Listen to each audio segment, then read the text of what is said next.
Memórias e fragmentos da história da navegação na Amazônia. Conheça o legado e a trajetória de uma lenda da navegação. O barco motor Márcia Maria, que antes se chamava Barco Alecrim II, e Capitão Joselito, e nos anos 90 passou a se chamar Barco Motor Viager II e por fim, Barco Motor A. Santos.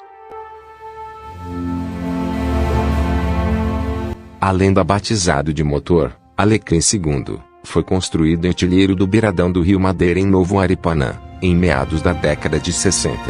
Foi construído sob supervisão de um dos maiores comerciantes de Novo Aripuanã, José Alecrim, em memória, patriarca da tradicional família Alecrim. O barco Alecrim II era uma das maiores embarcações do Rio Madeira com 28 metros por 7 de largura com apenas um convés, mas com estruturas para 2 converses.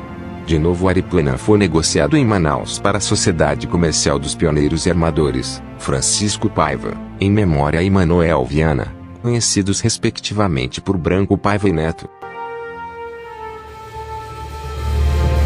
Membros de uma grande família do Rio Grande do Norte que vieram em busca de oportunidades e melhores condições de vida.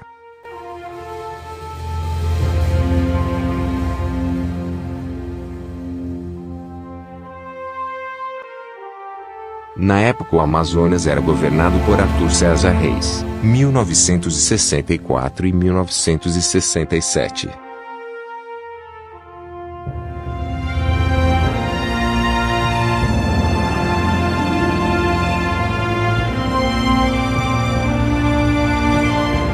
Época que a cidade flutuante era desarticulada e seus moradores eram transferidos para diversos bairros de Manaus, entre eles o bairro Alvorada, Coroado, Conjunto Costa e Silva e bairro Santo Antônio.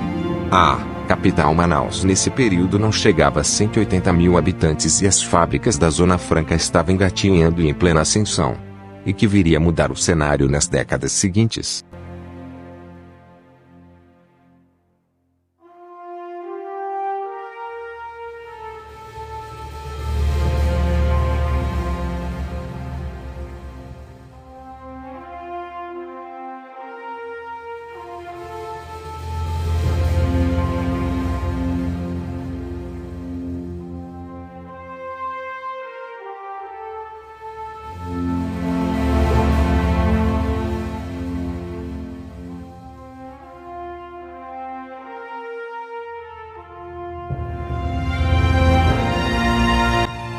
Um dos fatos importantes e de grandes proporções na época, no ano de 1967, uma lei federal de proteção ambiental proibiu a comercialização de todos os tipos de peles de animais silvestres no Brasil, impactando negativamente as atividades dos curtumes do Amazonas.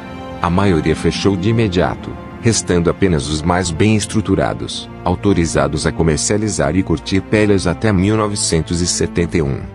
Regatões armadores da época deixava de comercializar e negociar couros de animais, além da derrocada do setor coureiro que gerou desemprego e pesadas perdas financeiras para os proprietários de Manaus. Nos anos 60, a navegação na região do Rio Solimões assim como outras calhas de rios do Amazonas eram atendidos pela frota da SNAP, mais tarde ENASA, formada por navios e chatinhas. A chata Plácido de Castro e o navio Lauro Sodré atendiam a linha até Tabatinga até o início da década de 70, ainda subsidiada pelo governo.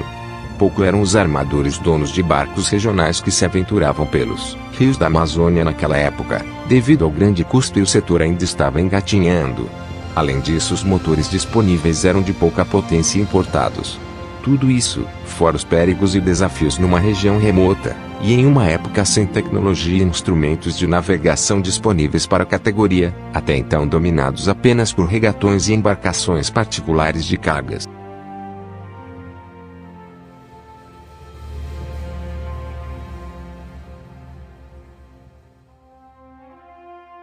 É nesse período que os armadores e pioneiros Francisco Branco Paiva e Manoel Viana, tio e sobrinho, iniciam sua jornada no setor de comércio e navegação entre Manaus e Coari primeiramente.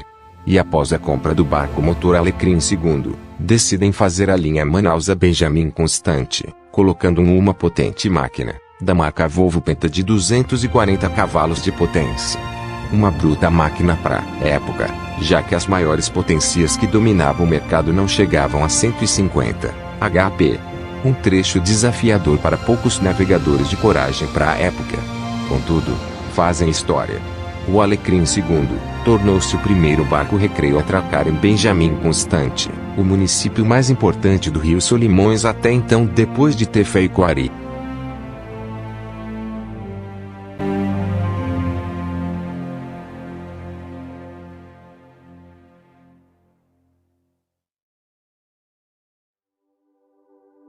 Por 4 meses o motor Alecrim II viajou para Benjamin Constant em 1968. Já no final dos anos 60 em Tefé, surge uma oportunidade de compra de uma serraria, fato que seu Manuel Viana não perdeu a oportunidade, vendeu sua parte para seu tio, Branco Paiva, e fechou o negócio em Tefé. Logo, o barco Alecrim II voltou a fazer a linha até Coari novamente até meados da década de 70.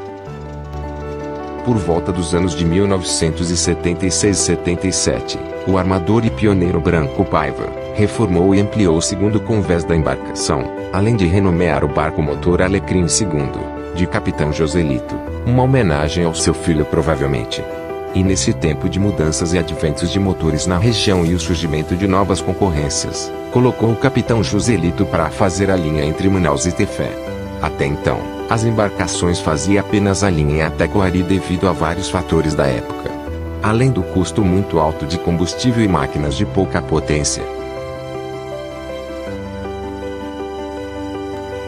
A década de 70 foi próspera para o comerciante e armador Branco Paiva, que tornou-se um grande empresário da região gerenciando o barco Alecrim II renomeado de Capitão Joselito, deixando um grande legado da região do Médio Solimões, sobretudo Coari e Tefé.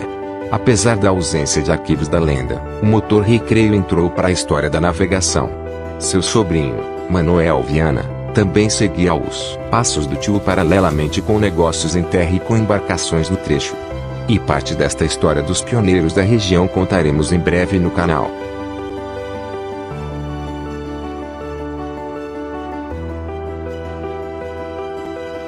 No ano de 1977 seu Branco Paiva negociou o motor Capitão Joselito para ajudar na compra de uma lenda da navegação da Amazônia.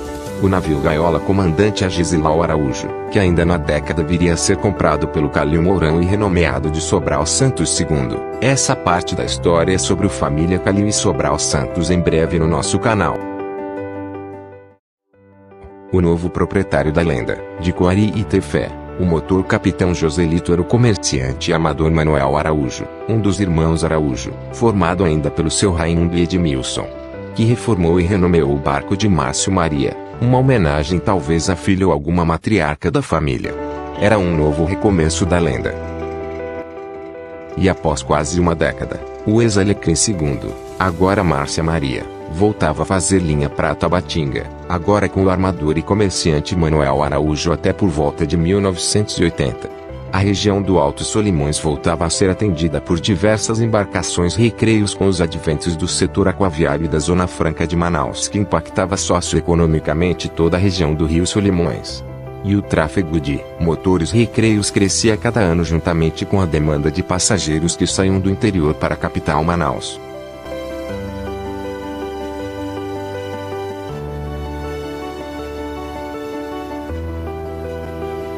O ex-capitão Joselito, agora Márcia Maria de seu Manuel Araújo, foi colocado para fazer a linha Manaus a Tabatinga, que entrava em ascensão de desenvolvimento, também por conta da vizinha cidade de Letícia, com sua Zona Franca, que atrai a grande demanda de comerciantes e consumidores da região.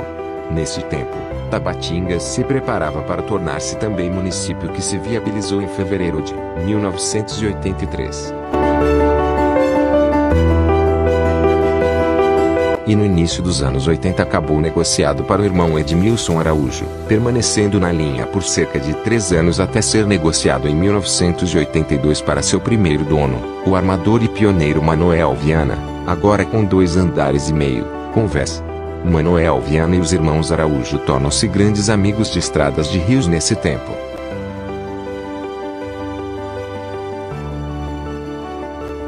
Uma das maiores lendas da navegação, o motor Márcia Maria, de propriedade de seu Manuel Viana, continuou fazendo a linha Manaus a Benjamin Constant e Tabatinga até 1987, quando seu Manuel Viana decide deixar a navegação após quase 2 décadas.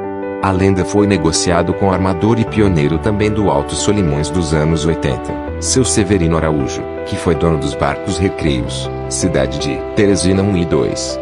Seu Severino Araújo era irmão de Dona Eulina Saraiva, esposa do mestre João Fonseca, oriundos da região, berços de armadores e pioneiros da navegação, município de Manaquiri. Com seu Severino Araújo, o motor Márcia Maria também permaneceu até meados da década 90, quando acabou naufragando no Rio Solimões, onde teve seu ciclo permanentemente encerrado.